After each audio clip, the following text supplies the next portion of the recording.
नमस्कार दोस्तों, कैसे हैं आप लोग। आई होप कि आप सब अच्छे होंगे और आपकी तैयारी भी अच्छी चल रही होगी। अब आपके बोर्ड परीक्षा का समय बहुत कम शेष रह गया, तो इस समय को देखते हुए हमने आपकी तैयारी को बेहतर कराने के लिए आपके लिए एक चैनल बनाया गया जिसका नाम है स्टडी प्लेटफॉर्म।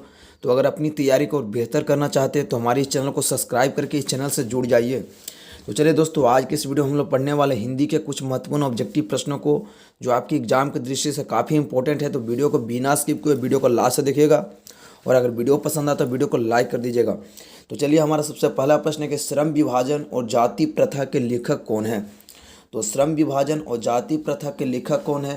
तो राइट ऑप्शन क्या हो जाएगा, डी हो जाएगा। भीमराव अंबेडकर हैं जो श्रम विभाजन और जाति प्रथा के लेखक हैं। अगला प्रश्न है कि एक वृक्ष की हत्या कविता किस काव्य संग्रह से संकलित है। तो एक वृक्ष की हत्या कविता किस काव्य संग्रह से संकलित है। तो राइट ऑप्शन सी हो जाएगा, इन दिनों।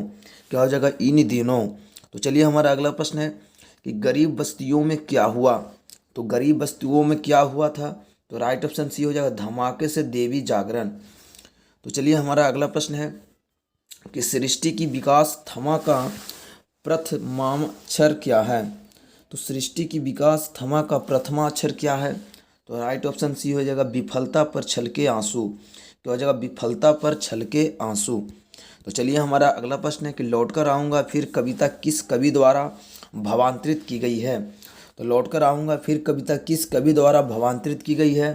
तो राइट ऑप्शन सी हो जाएगा, क्या हो जाएगा, प्रयाग शुक्ल द्वारा। क्या हो जाएगा, प्रयाग शुक्ल द्वारा। तो चलिए, हमारा अगला प्रश्न है कि मेरे बिना तुम प्रभु किस भाषा से अनुवादित है। तो मेरे बिना तुम प्रभु किस भाषा से अनुवादित है। तो राइट ऑप्शन भी हो जाएगा, जर्मन भाषा। चलिए, हमारा अगला प्रश्न है कि दही वाली मगम्मा कहानी किस लेखक द्वारा रचित है। तो दही वाली मगम्मा कहानी किस लेखक द्वारा रचित है। तो राइट ऑप्शन ये हो जाएगा, श्रीनिवास। तो चलिए, हमारा अगला प्रश्न है कि भारतीय संविधान के निर्माण में महत्वपूर्ण भूमिका किसकी है। तो भारतीय संविधान के निर्माण में महत्वपूर्ण भूमिका किसकी है। तो राइट ऑप्शन ये हो जाएगा, भीमराव अंबेडकर की। अगला प्रश्न है कि सभ्य समाज की आवश्यकता क्या है। तो सभ्य समाज की आवश्यकता क्या है। तो राइट ऑप्शन भी हो जाएगा, श्रम विभाजन। चलिए, हमारा अगला प्रश्न है कि 20 के दांत कहानी के रचयिता कौन है। तो 20 के दांत कहानी के रचयिता कौन है। तो राइट ऑप्शन सी हो जाएगा, नलिन बिलोचन शर्मा। अगला प्रश्न है कि खोखा का दूसरा नाम क्या था। तो खोखा का दूसरा नाम क्या था। तो राइट ऑप्शन सी हो जाएगा, कासू। क्या हो जाएगा, कासू। चलिए, हमारा अगला प्रश्न है कि मदन किसका पुत्र था। तो हमारा अगला प्रश्न है कि मदन किसका पुत्र था। तो मदन किसका पुत्र था। राइट ऑप्शन बी हो जाएगा, गिरधर का था जो मदन पुत्र था। हमारा अगला प्रश्न है कि परवल कौन सी संज्ञा है। तो परवल कौन सी संज्ञा है।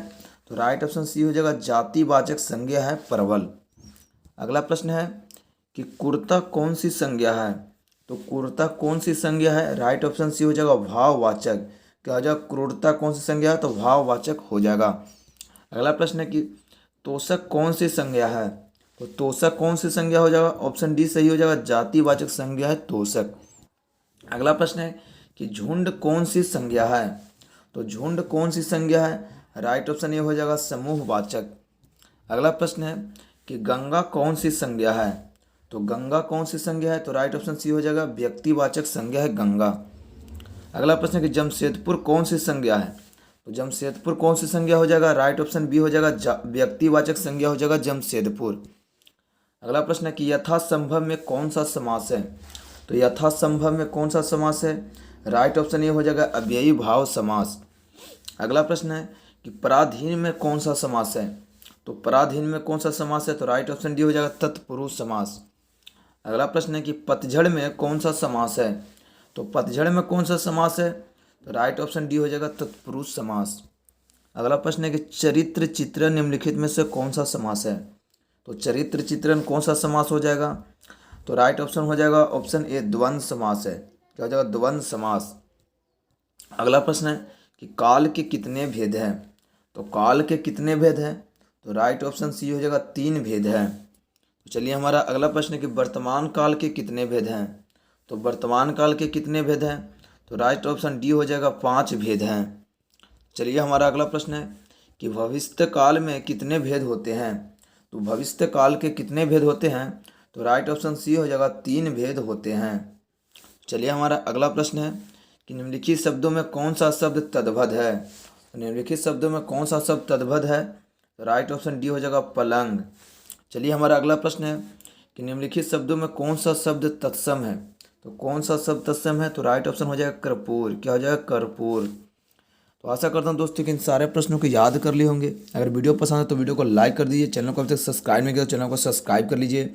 चलिए दोस्तों, मिलते हैं अगले वीडियो में, तब तक के लिए जय हिंद जय भारत।